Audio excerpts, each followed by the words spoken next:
I'm Orville Wright, your president and CEO of AFA.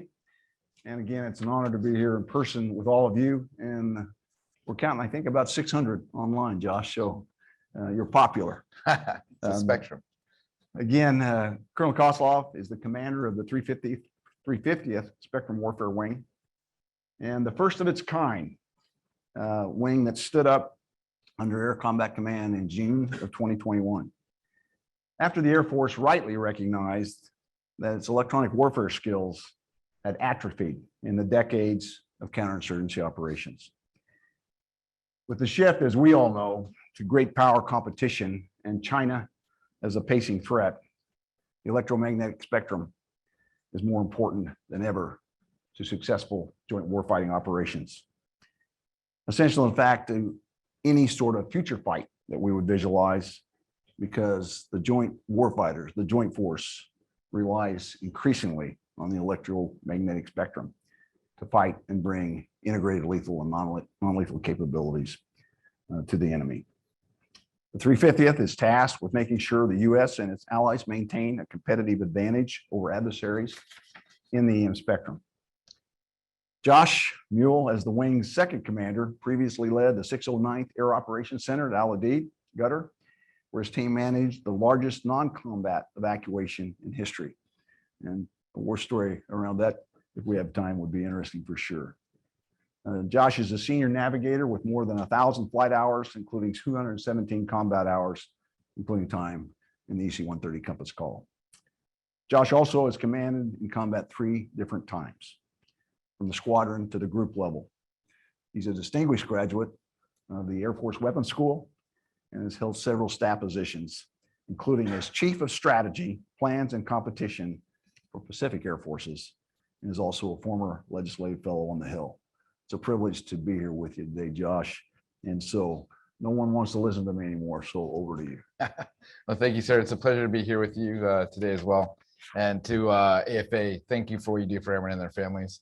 It's a tremendous opportunity to be here to speak about the wing and EW in general today, and I look forward to the discussion. So thank you. And thanks for everyone being here today, and also those of you online. So I'm sure there'll be some challenging questions. Look forward to it. As always, special thanks to our sponsors. They're listed here right now on the screen. The partnership between AFA, our sponsors, as we constantly build an ever stronger team between Department of the Air Force leadership and industry, is really the secret sauce to stay ahead of pacing threats. So again, thanks to those who build and field leading edge capabilities to fully arm and equip our airmen and guardians. Well, let's get started. Yes, sir. The 350th is often called a first of its kind wing. Josh, if you would, please walk us through a little of that and include, if you would, your primary focus now and going forward as you evolve and continue to grow. Absolutely. Thanks for the opportunity again, and thank you for everyone listening out there. So the 350th Spectrum Warfare Wing is a functional wing assigned to Air Combat Command. We're aligned to the United States Air Force's Warfare Center, which gives us extensive opportunities to influence the operational test and training infrastructure. And I'll talk more about that as we go through the day here. What I would say is it's a little bit of a return, a back to the future moment for the Spectrum Warfare Wing, because those of us who've been around for a little bit realize that at one time at Eglin Air Force Base, the Air Force once had the Air Force Electronic Warfare Center, and our wing is basically trying to recapture of a lot of the work that the center provided the Air Force back in our historic days. The wing has 3 primary missions. It's mostly centered based at Eglin Air Force Base in Florida. Our 3 primary missions are rapid reprogramming, target and waveform development, and assessment of our EW capabilities in the Air Force. We have 2 operations groups right now. The first one of those is, for those of you who know the history of the 53rd Electronic Warfare Group, we've pulled that group into the wing and have renamed it the 350th Spectrum Warfare Group. And that group reprograms every single asset in the United States Air Force, over 70 platforms, 27 countries up to date. And just to put it in perspective for you, we do every single F-35. We reprogram every single F-35 in the world, allies, friends, partners, etc. And we run from 5th gen or new capability all the way down to things that have been in the Air Force inventory since for a long time. We'll just say it that way. The second group is the 850th Spectrum Warfare Group. And so they are primarily the folks that are going to develop our target and waveform capability and manage the databases and the tools that we use to rapidly reprogram the assets that we have today. And in that group today is the squadron that does a mission called Combat Shield, which many of you are probably familiar with, which is the way that we assess our EW platform, or assess our readiness in our EW systems on our jets and aircraft today. We're going to grow that capability. That capability is something that needs to get much more robusted. And so we're building the 950th Spectrum Warfare Group out at Robins Air Force Base in Georgia. And that group is going to be solely focused on EW assessment across the Air Force's enterprise. That'll be things like large force exercises, a much greater 5th and 6th gen capability of assessment, and then truly an end-to-end assessment of from a war reserve mode being detected through the process of getting re-engineered and put back into the jet as a piece of combat capability, being able to give the Chief of Staff of the Air Force some true essay on how we do those things. So those are our 3 big missions. The big priority I have right now with the wing is collaborating with our external stakeholders to include industry, academia, and organizations such as AFA and those folks to talk about the wing. And then really making sure that we do a good job of developing and growing the 950th. That's our immediate kind of tactical task. I shared with Josh my own story that goes back to the days of Desert Shield and Desert Storm and the legacy, the incredible legacy of Eglin. And what is today, obviously, the 350th.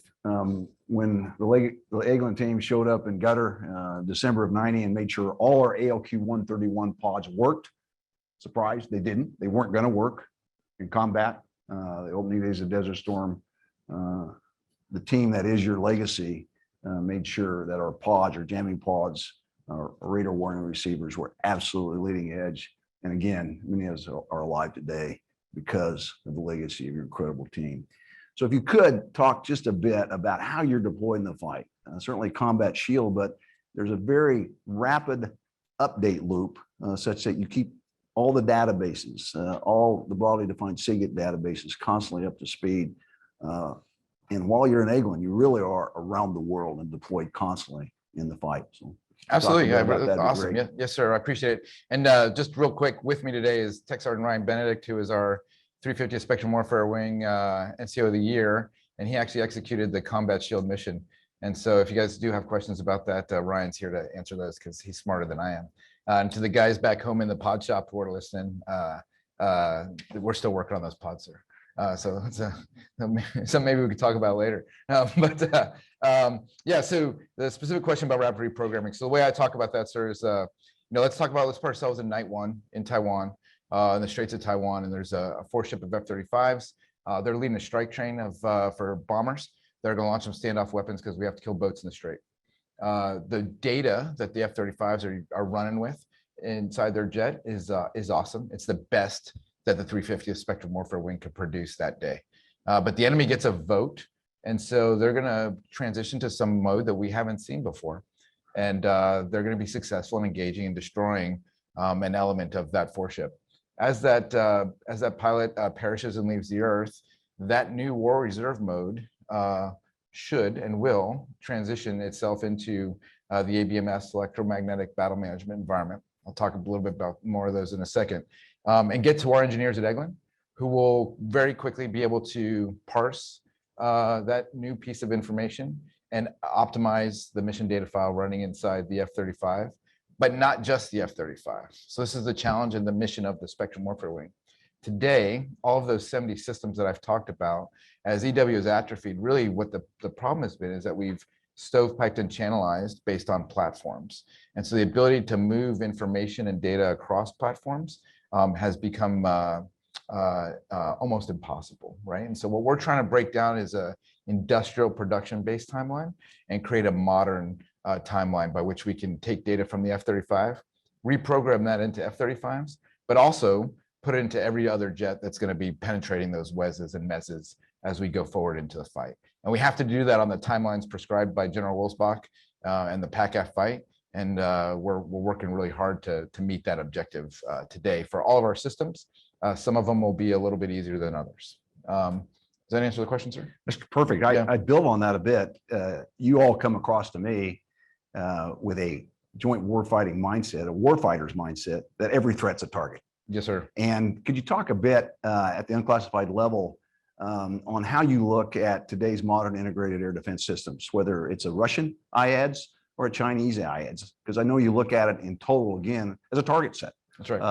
And so you might just build on that idea a bit. Again, every threat a target. Every threat is a target. So the first thing that I always talk about is that, you know, the spectrum, I'm a EC-130H guy by trade.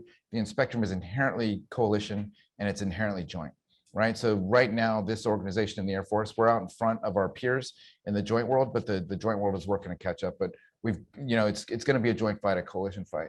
We talk about rolling back in IADS. What the, you know, there's lots of elements that go into that, and you know, we grow up on the SEED triad, right? And so you have early warning radars, you have harm shooters, and you have jamming platforms. You combine all those three things, and then you create a lane by which your strikers can get through.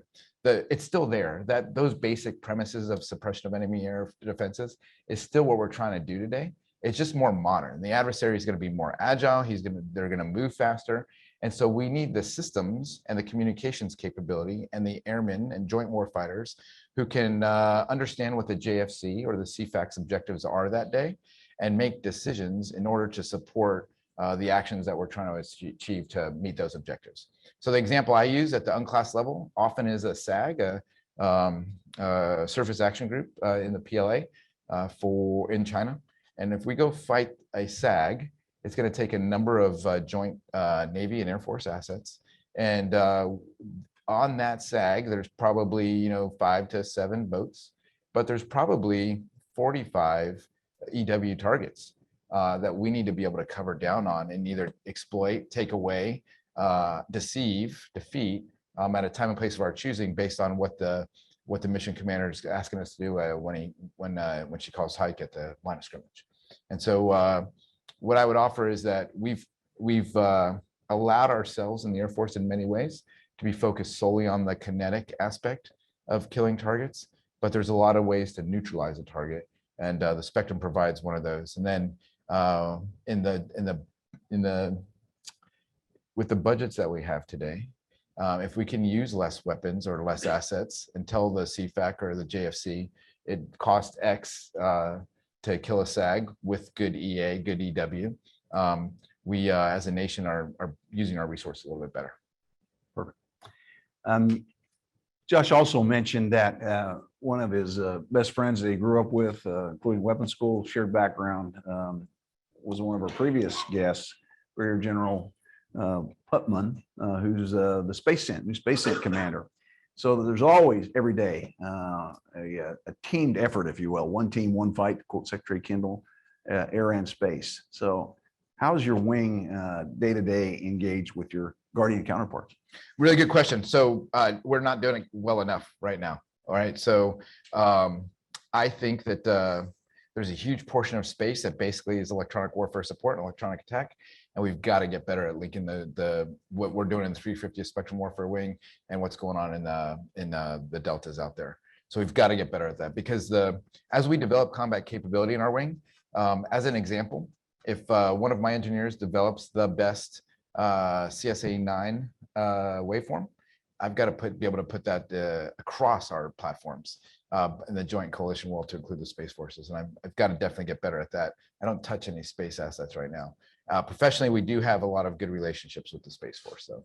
And then, you know, if we're going to develop, we're going to be able to build for the CFAX of the world operational warfighting capability that it isn't just focused on technology, but the application of the technology.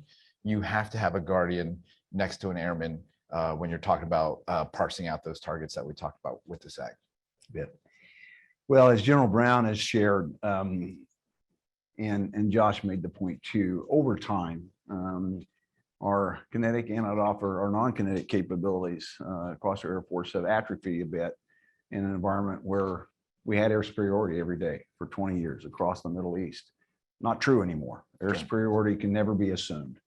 So as electronic warfare capabilities also atrophied, some perspective that you'd share in terms of your own leadership and the hard work your wing is doing, and the collaboration that you get across government and certainly with industry to more rapidly achieve those objectives you have, keep the bad guys defensive and turn every threat into a target. Yes, sir.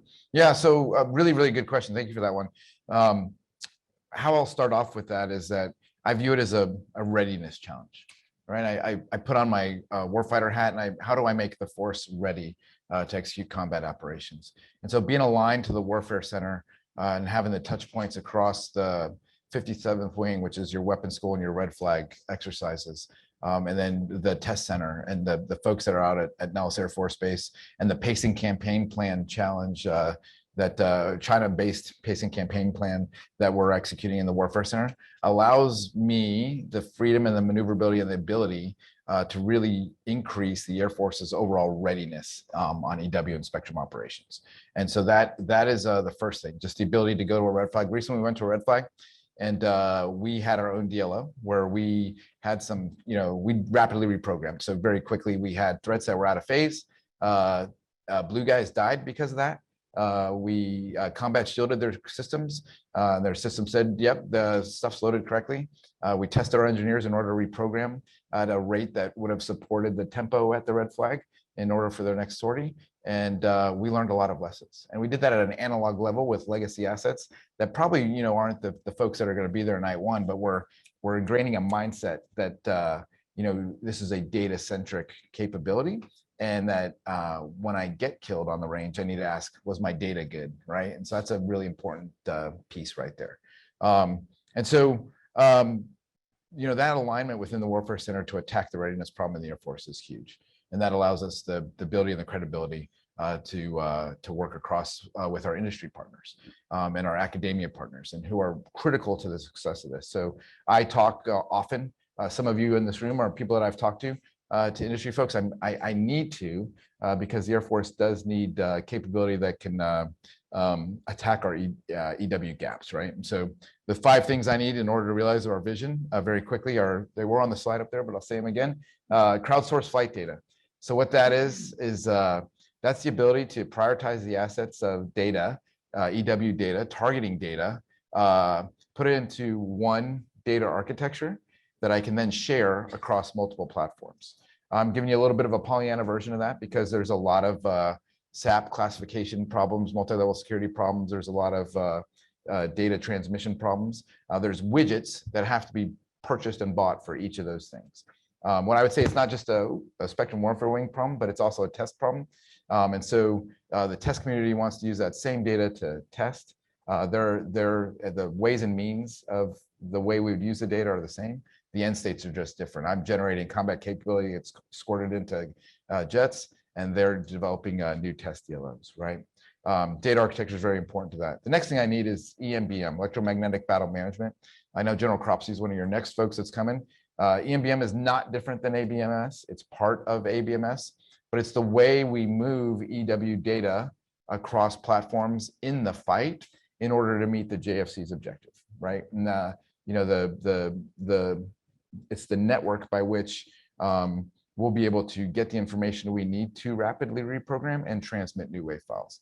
And I envision Eglin being a node on that net and being a warfighting organization from the panhandle of Florida in order to be able to meet the timelines that we have. Now, one of the things that I talk to industry a ton about is this term cognitive EW. And cognitive EW, depending on where you sit, is a buzzword or means something specific, right? And so for me, I think that right now, any future where we're talking about cognitively attacking targets at the edge is a little past the technology we have today. We're probably at least 7 years away, 8 years, 9 years away from those type of capabilities.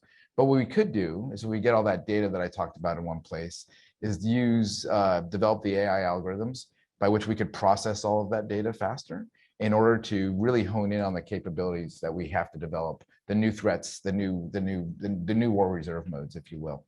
And then through partnership with industry, academia, and all the folks that do this work, make our data accessible so that we can develop new jamming techniques against threats or new attack techniques against threats at a much more timely capability.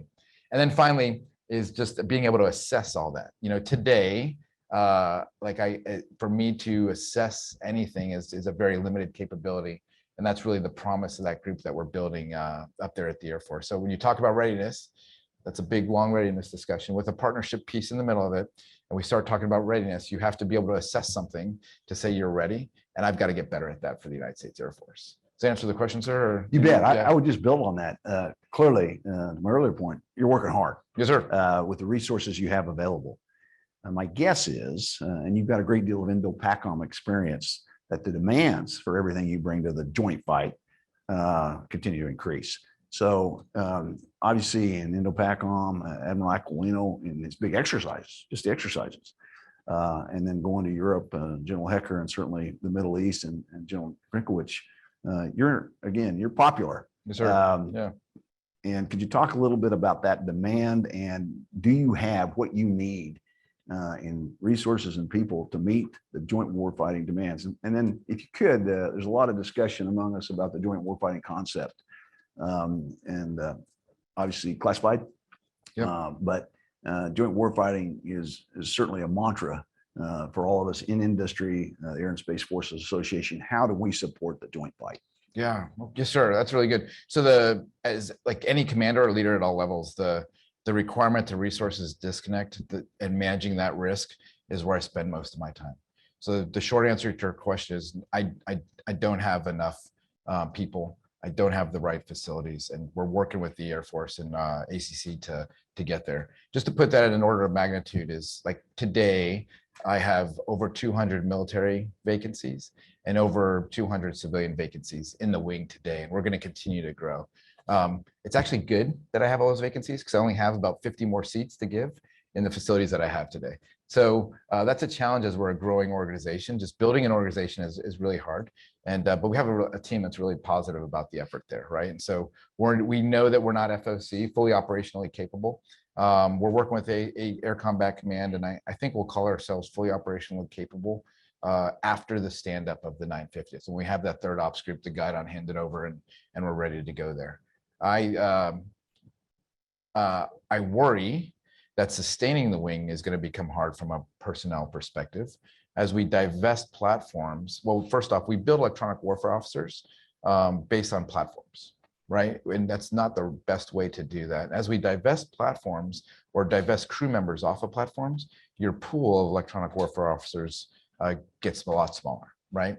And then unlike the Guardians, the EW, if you're a compass call guy, or you're a B1 UO, or you're a whatever UO, you kind of stay in your tribe for a long period of time. And so being able to develop the crew force that can transcend the Air Force and think Air Force wide and then joint wide is a challenge for us. Another challenge for us is we have an awesome group of engineers in the Air Force Engineer Corps that work with us and for us in the wing. They could probably do one EW assignment and then they're on to the next thing. And so being able to retain that talent is something that I think about a lot. It's worrisome to me. However, I do right now in the wing, and what I'm trying to build to the wing is to be able to provide General Wilsbach and General Hecker the best in the world. So we'll be at Northern Edge. We'll be participating in that. 3 of my squadrons of the squadrons in the wing are taking a wing approach to how we participate in that exercise in order to provide joint warfighters the lessons that they need. And one of our squadrons is a joint squadron. It's the F-35 squadron, the 513th. And so we'll be working directly with the UK and Australia, our coalition partners, to learn what we can about our approach with our coalition partners as well. So that was a long answer, but that balance of the requirements to resource disconnect is where I spend a lot of my time. And my guess is, again, in the context of supporting the joint fight, the evolving joint warfighting concept, you're thinking support for Air Force, Space Force, and certainly Army, Navy, Marines every day. Yes, sir. Yeah, specifically to the joint warfighting concept, like the fight in the Pacific is completely joint. Predominantly the Air Force and the Navy early are going to be carrying the burden, but the Marines and Army are going to be there. And that's not a slam on anybody. It's just based on the time and pacing, right? And we've got to have an ability for if the Air Force or the Navy develops a waveform against target X, that it can get validated and verified and pass through the guts of the system and into Air Force systems faster than we have today, because it doesn't exist today. And we've got to be able to have the people that know how to do that and resource them appropriately.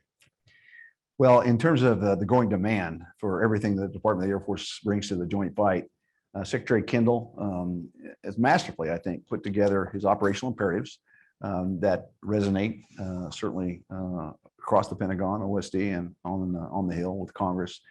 And then within that, he's developed 3 cross-cutting task forces. Yes, sir. One of them is EW. Could you talk about that a minute? Absolutely. Yeah. So we participate in that. That's an effort that's being led by the Department of Air Force staff. The leads are, it's a big team, and some of my guys participate in that effort. And so I don't want to get too far out in front of them because they're briefing the secretary here soon. So I don't want to be the guy that like screws it up or whatever, but wouldn't be the first time. But the key there is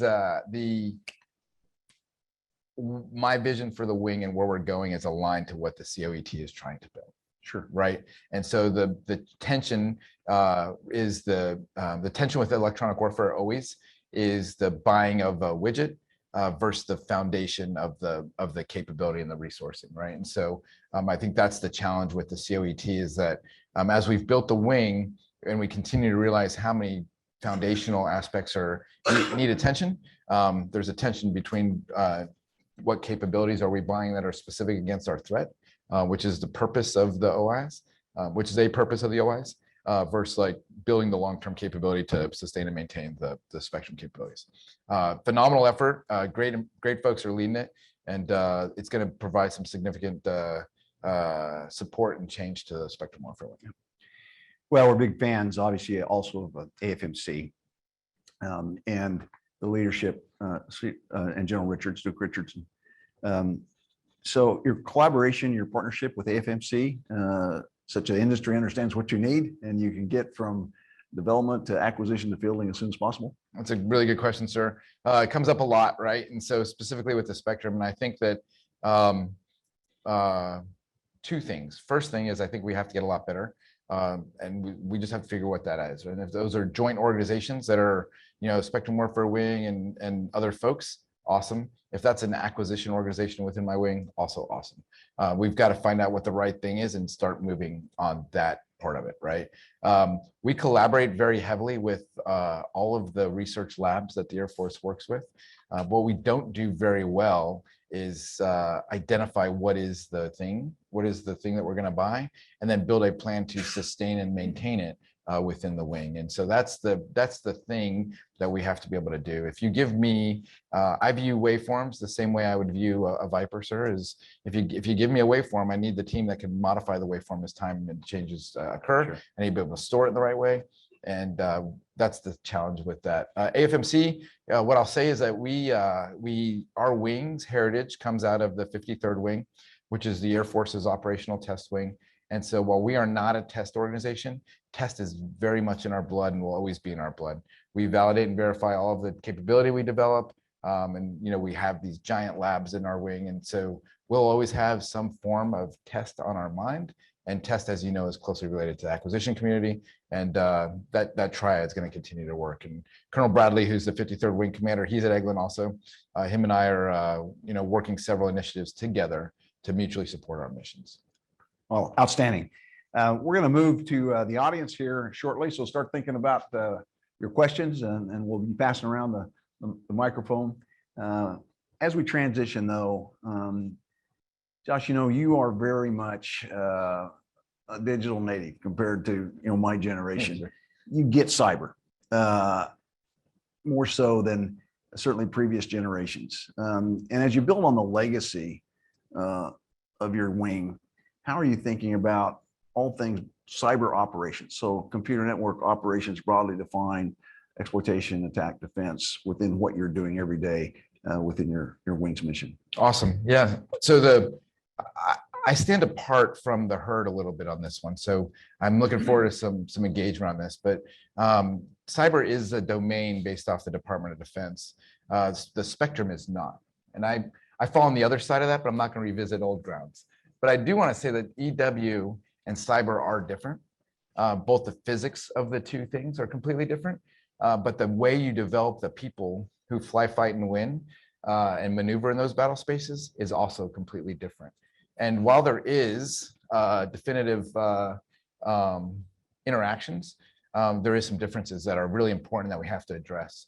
The first one is that from a warfighting perspective, the authorities and employment of cyber happens vastly differently than electronic warfare, right? And so we have to be aware of that as we build plans and those types of things, because something you desire to do may be a lot harder to do than you think it is. The other piece is that I view the relationship of cyber and EW as combined arms, right? There's all these buzz terms, and I hate them. And if you've worked with me, you know that. But you know, cyber convergence, RF-enabled cyber, like there's all these terms that are out there that confuse and muddy the waters. What we're talking about is combined arms, and what we're talking about is sometimes we're going to jam stuff in order to enable cyber to get into a piece of protected terrain, or sometimes we're going to jam stuff in order to allow cyber to collect something, just like we jam stuff in a compass call in order for an RJ to collect it, or we jam stuff for an HTS pod on a Viper to collect it. So it's a combined arms thing in my mind. And so what we have to build are the operational architectures and the operational experts that understand how to employ those two mediums. And for me, being aligned again to the Warfare Center and having the ability to test and train at the highest levels allows me to make that distinction and that argument a lot more clearly. I think that there's definitive relationships between the two capabilities, but I don't think that they're the same, if that makes sense. Any follow-ups on that, sir? Or, No, I think that obviously you're thinking through this together in both a practical way and an opportunistic way. So thanks very much. Well, I'm blessed by being wiser, never older, along with John Turpak. So as the two relative seniors in our Aerospace Force Association, we'll give John the first question and then pass the mic around. Thank you. Can you hear me? Okay. Yes, sir. One of the things we hear frequently is that the threat representation on the ranges is not up to speed. Is that something that's your responsibility or ACC's, and how soon do you think you'll get it up to where everybody will be happy? So it is my responsibility to inform General Cunningham, who's the Warfare Center commander, how ready we are to fight and win in the spectrum as it relates to the pacing challenge campaign plan. The idea that we're going to be able to do the things that we've done on the physical range that we did in the past is probably an idea that's past us in terms of specific replication of threats for lots of reasons. One, it's a lot harder to get adversary threats these days than it used to be. The second part of it is that the ability to train in the spectrum based off of the regulations and government and federal government regulations on what portions of the spectrum are available for the military is a difficult challenge for us. Getting jamming clearances on the range is sometimes a difficult challenge for us. And so there's some human factors that policy factors that get applied to that question as well. Now, in the future, as we move forward, you will always have to have some sort of combination of physical skill and then the virtual skill. And so I think at the way we're going to truly get to a place where we dominate the spectrum is when our virtual capabilities allow us to execute all of our tactics across the various frequency bands and allow us to really get a true representation of what's going on in an integrated fashion. One of the things that I talk about a lot in different environments is that most of our old combat shield assessments and red flag scenarios put us into or test scenarios put us into a 1v1 type of environment. And that's not going to happen in the spectrum. We know that the spectrum is going to be highly contested. It's going to be a many on many environment. And if I'm trying to sneak assets through a very protected wall, I need to be able to train to that in a more reflective environment that allows me to do that. So I think that there will always be some form of physical range, but it's going to continue to get harder to do, and for lots of reasons. And that the virtual world is an outstanding place for the spectrum to really hone the readiness of our warriors. So you anticipate LVC's future, my virtual constructed is the future starting now, starting a few years from now? I think you're seeing I think the modeling in SimWorld today is showing definitive results in the readiness of our airmen. And so I think that merge is already starting to happen. And I think that what you're starting to see is that the ability to make the range more like the physical range is better is a high interest, but the emphasis, the highest end training is in the virtual environment. Yep. Please, others. Right here. Koslov, here. Gotcha. Trip Raymond from L3 Harris. Curious about your comment on how electromagnetic battle management is part of ABMS, and more broadly, the challenging timeline that you're under to field some of those capabilities that you outlined in your strategic emphasis areas. How do you see your acquisitions counterpart developing as you try to meet some of those timelines in a lot of those areas where it's not clear who is going to be responsible for the enterprise approach to fielding some of those systems at this early stage, but also looking at how quickly you're tasked to field some of those capabilities? Is that falling under C3BM at some point with a specified task for spectrum capability, or perhaps elsewhere? Good to see you again, Trip. Really good question. So how I'd answer that is right now this week, there's electromagnetic battle management analysis of alternatives occurring, and my team is supporting that. So it's we're running at the same time as we're saying this is the way we're going to go, right? And so there's that first part of that. Your team's been part of that, and we appreciate their effort. The EMBM is something that the C3BM PEO, General Cropsey, has not been focused on because of the tasks that they have, but are aware of and are beginning to bring that on. The problem with the EMBM thus far is that there hasn't been anything to bring on, right? And so we're getting to that point. So that's kind of the first answer.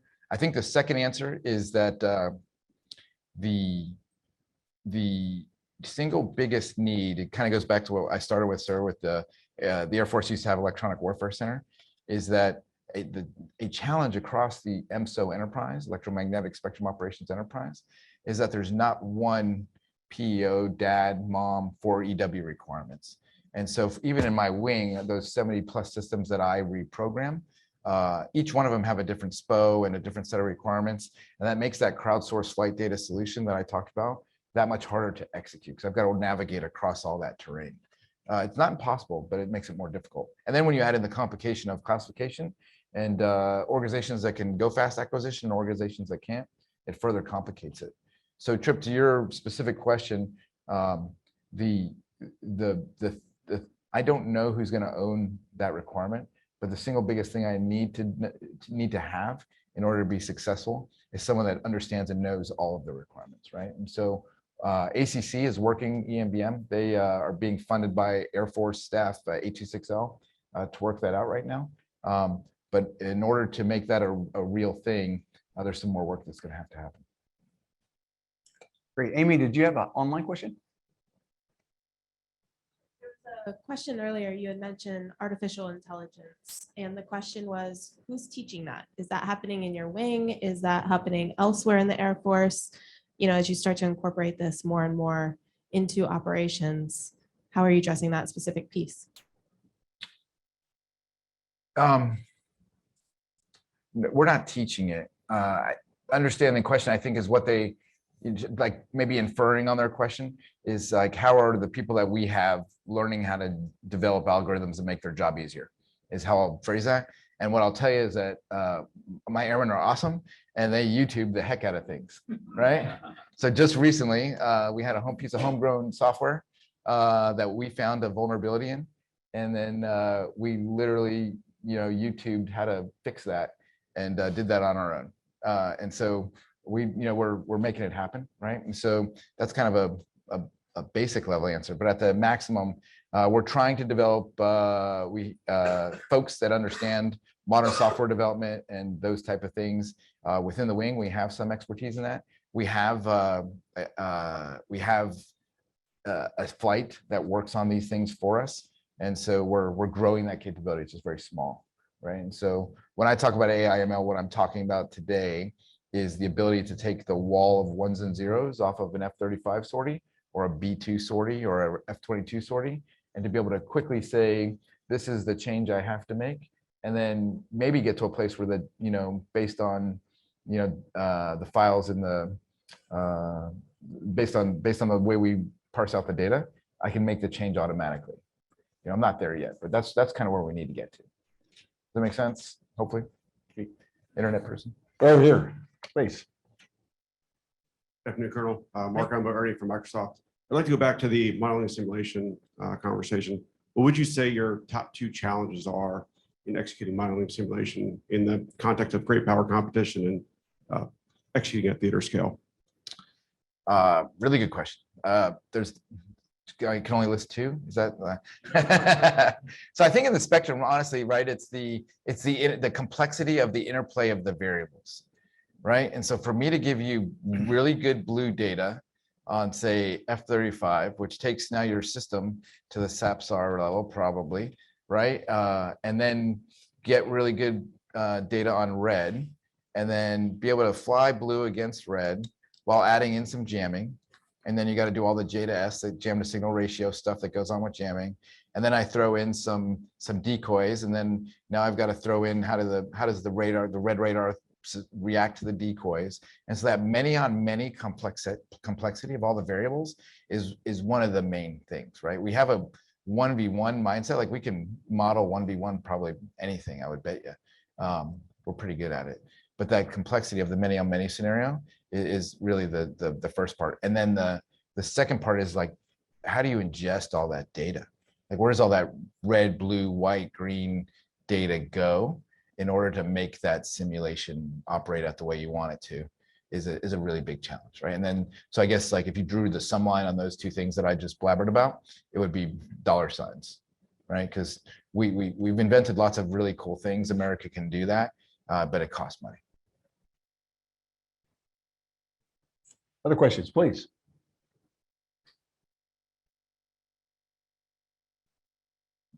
Good morning, Colonel Koslov. Hey, Wags. Senior Master Sergeant Wag Staff from the 89th Airlift Wing. As we move away from these large crude ISR platforms, how are we developing the next generation of electronic warfare airmen to have the mindset to fill the roles that you are needing at 350th? Yeah, really good question. So, so the way I'm doing it, right? So first off, personnel is going to be really important, right? So an implied task of the wing, just much like any other platform in the Air Force, is to kind of be the shepherd of the career fields, if you will, right? And so we're working what we call the EMSO Talent Management Working Group, and we're trying to get our arms around all of the EWOs in the Air Force and to deliberately develop those people. Like I was not deliberately developed for this job, but for this wing to be successful, we're going to have to develop people specifically for this job. And so we're trying to build that capability right now. And we're working, again, you know, being part of the Warfare Center allows us to have that Air Force focus and vision. So my wing actually is not just coalition and joint, but I have folks from Global Strike. I own all the Global Strike assets. I have folks from ACC. I have folks from AFSOC. And so I truly have like the Air Force represented in the wing. And so we've got to pay more attention to it as an Air Force and a joint force. What I'd offer you is that the thing that I go back and forth with, this is just me kind of thinking out loud, is the operational warfighting piece of this, is being able to give General Hecker or General Wilsbach, who don't have the capability resident in their staffs today, a warfighting planning capability, operating capability, that in case of emergency, they need to break glass, we're there for them. They just don't have that today, which again, is why we're so insistent on raising the level of readiness across red flags and weapons school sorties and all the training that occurs throughout the Warfare Center's portfolio. So good question, thank you. Go ahead, Amy. This one came from a Spectrum defense operator who says they're often left on their own to find solutions, scrounge for funding, and develop and implement procedures. We do this often as a one-person deep shop on installations to provide base asset protection, as well as develop TTPs for our sponsored units. So the question is, where is EMSO for ground units as well as base defense being developed, if at all? Pass. That's the answer, right? I don't know, right? And so like, here's the thing, let's talk about warfighting for a second, right? The Air Force has to do agile combat employment because we can't defend our bases, right? We have to spread out our forces in order to be able to fight and survive, in order to give them a break before we aggregate them back again and go into WESs and kill things. We have to be able to do that. So part of that is the defense of red attacking our bases and our networks and those kind of things. And that's a piece that we got to continue to get after. And I don't have a good answer for you. What I will say is that EP is a little different than electronic attack. And so the work that those folks are doing, like they're really good at it. And they do a really good job of catching and pushing red out of our networks a lot. And so it's just a different problem set. Great. Other questions?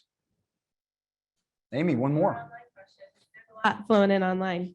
I'm getting a lot of questions from industry coming from different angles of how best to partner with your wing. So if you can kind of speak to that. I know you addressed it a little bit, but. Yeah, that's a really good question. So we have, first off, we have a website. So we're on LinkedIn, right? So you can get us there. And then we'll, you know, we don't, we're going to in August, we're going to have what we call Crow Summit. It's going to be a 2-day event. We're going to invite a bunch of folks down to Eglin to see the wing and those kind of things. So those are like tactile engagement opportunities that you have there. Air Combat Command is our parent organization. And so the A58 is the requirements focused folks there in the Air Combat Command. So a great place to meet with us, as well as working directly through those guys. Another thing is I make it a point to be at AFAs and Association of Old Crow events. And so if you have something that you want to talk to the wing about, contacting me, letting me know, and working in that direction is a way to do that too.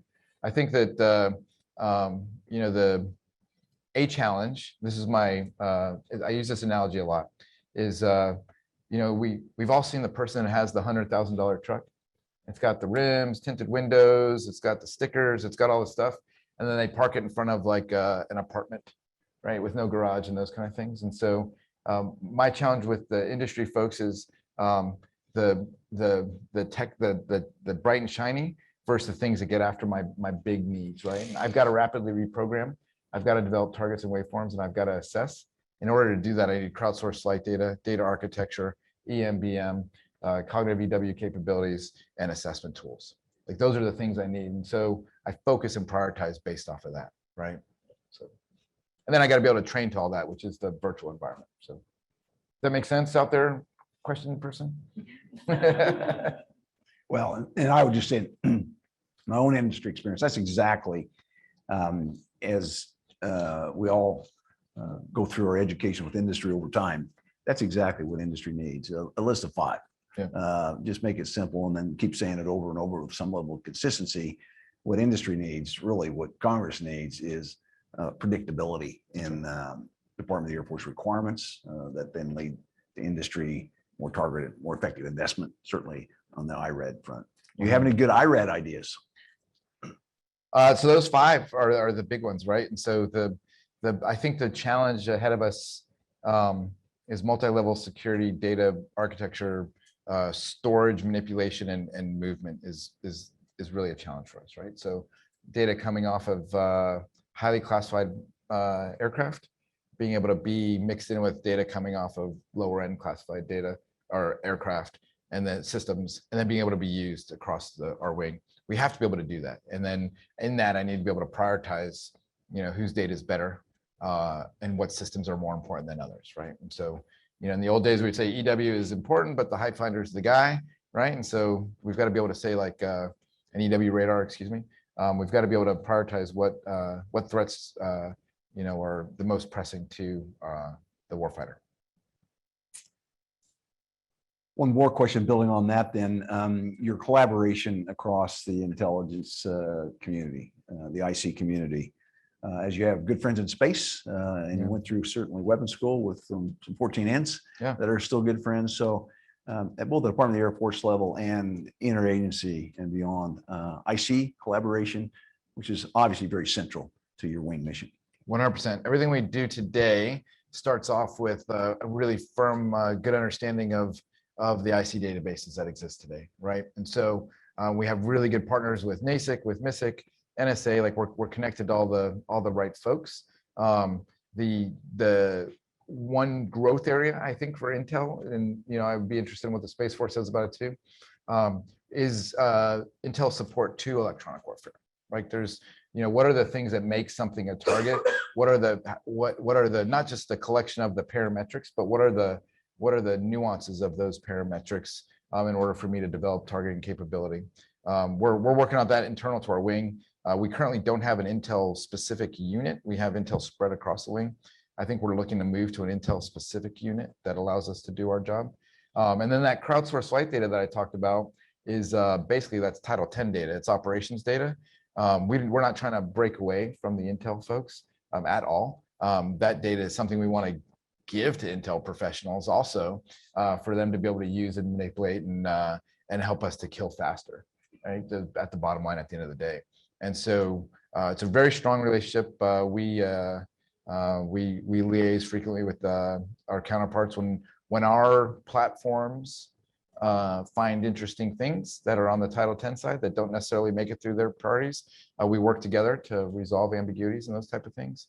And so I would say that on our side, we are not risk averse in our workings with Intel. On the Intel side, we've got to pull them a little bit maybe to be more aggressive in terms of attacking red vice providing information, if that makes sense. Exactly. It's the persistent perennial intelligence gain loss discussion, right? That's right. Jam to exploit versus jam to exploit. And the good news is you've got those relationships and those persistently developing good partnerships, if you will, with the IC. So it all works. Yes, sir. Bright future. Yeah, I would say that a challenge is like sometimes finding requirements, right? And so to industry, we're talking what are the top 5 or IRAD, right? For me also, where do I target the wing? And so when I was at PACAF, I had the opportunity to be the O plans guy. And so I know what's in the O plans, but you'd be surprised if you talk to the one EWO who's on the PACAF staff or the Intel folks, like what are the top 10 EW requirements? That they don't exist in that format, right? They exist in terms of like the #1 threat is X.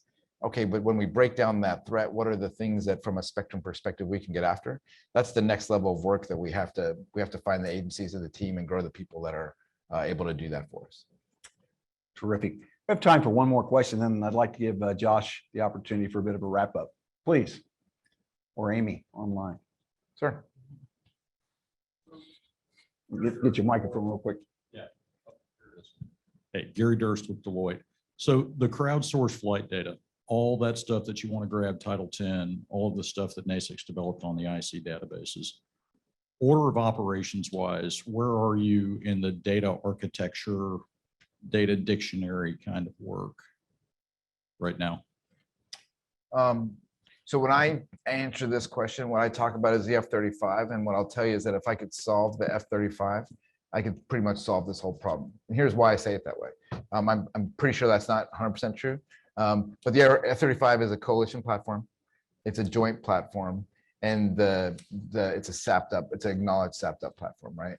And so if I can use F-35 data down to a secret level system, like I've solved a lot of my challenges, specifically with the new stuff that the Air Force is buying coming down the road. And so that I would say that with the F-35, my biggest challenge is not the data architecture and those type of things. It's the amount of data and the ability to parse through the data in a faster way based on how I'm manned in the facilities that I have today. But then because of that, kind of going back, there's not one set of requirements in the way that the systems, the way I reprogram, I have to solve that problem 70 more times as we go through the process, right? And we'll get there. We're not afraid of that, but it's a challenge. One last question for me.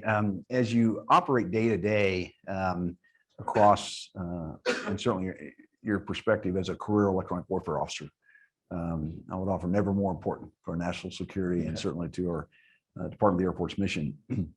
How do you see the officer and NCO electronic warfare expertise evolving over time? Where are you today? Where do you see it going? And you know, we've had electronic warfare officers in Block 50 F-16 squadrons, for example, Yep. and there's a training program either you run or we bill EWOs as an additional duty for have done it for F-16 pilots. I'm assuming for F-35 pilots. So could you talk about the profession of the electronic warfare officer a bit, officer and enlisted? Absolutely. So I'll start with the enlisted force first.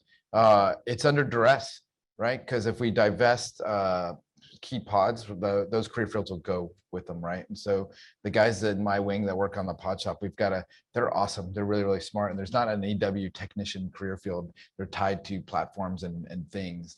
And so we've got to make sure that we continue to develop those folks. It's the same problem that I laid out for the double E's, the 62 Echo guys. They need to get an EW tag on them, and we need to use them throughout their career. To your point about, we used to assign EWOs to Viper squadrons.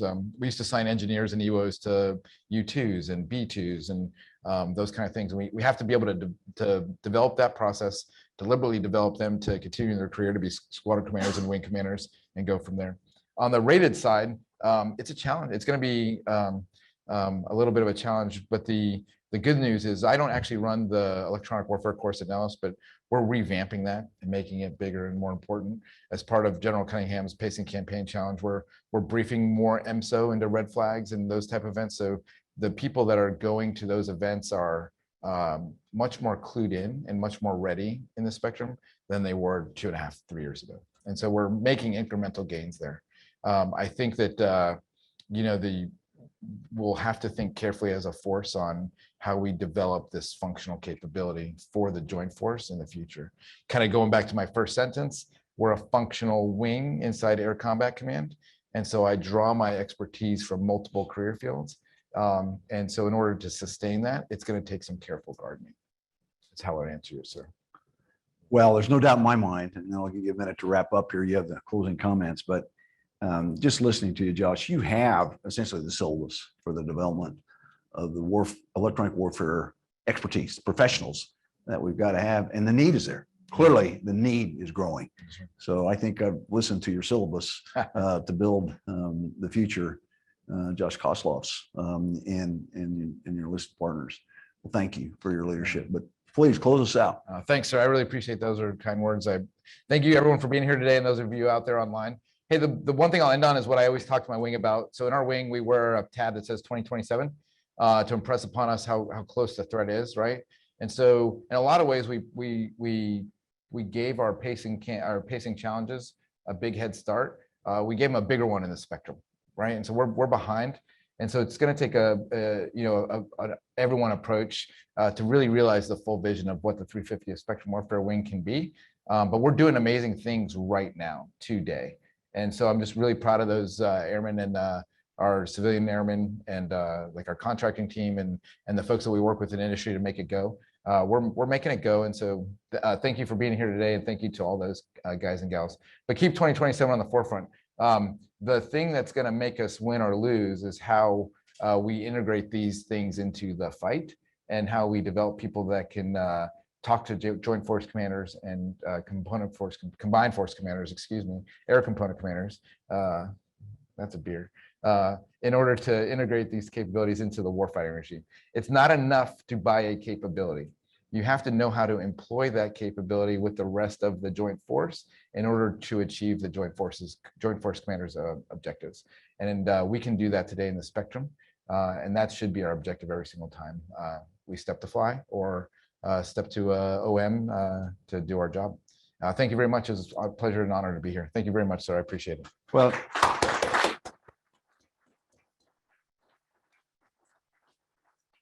and again, thanks to all those that participated today in another Airspace Warfighters in Action episode. Going on now 5 years ago, when I joined this fight, I asked many of you, and the mantra, the plea continues, join the fight. Many of you have. When I look at this room, and I know those online, Chinese don't like this. We have joined the fight.